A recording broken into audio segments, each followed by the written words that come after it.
nous allons encore découvrir le second épisode de notre série consacrée au travail en famille avec un pari audacieux, transformer l'entreprise fruitière familiale en centre artistique. Un pari réussi, ça se passe dans le canton de Vaud avec Olivier Kuntz et Geneviève Dantan.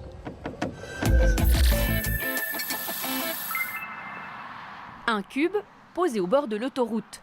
Un lieu insolite en plein cœur de la zone industrielle des Toits. Les ateliers de la côte, un espace imaginé par Anne-Catherine et François, ils sont frères et sœurs.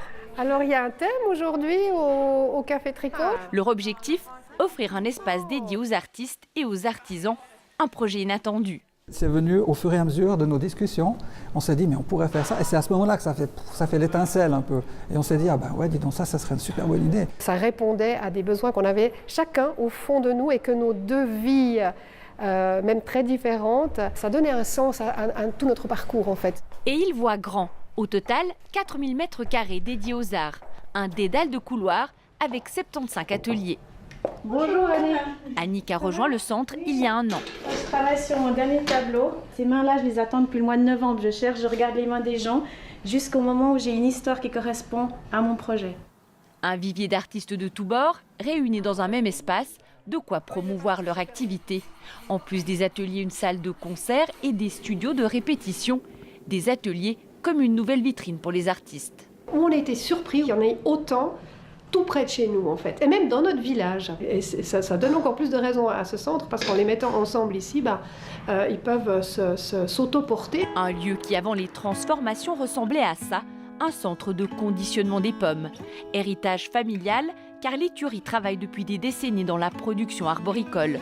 Lorsque François et Anne-Catherine héritent de ce patrimoine, le secteur est morose. La production de pommes marchait très très bien parce qu'on avait un grand domaine, on avait des bonnes variétés, tout ça fonctionnait bien. Puis au fur et à mesure des années, le secteur commercial n'arrivait plus à vendre la totalité. On a dû arracher. Moins on pourra couvrir tous nos frais, ça ne va pas aller.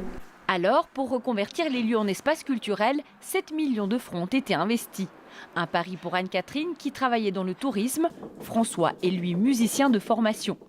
Une aventure qui a réussi aussi grâce à leur complicité.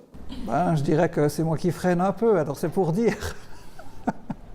C'est ça l'entreprise familiale en fait, c'est qu'on se connaît très très bien, on sait où on peut aller, où il ne faut pas trop aller, et on sait comment on va pouvoir construire. Et ça c'est génial. Travailler en famille, une nouvelle façon de voir la vie.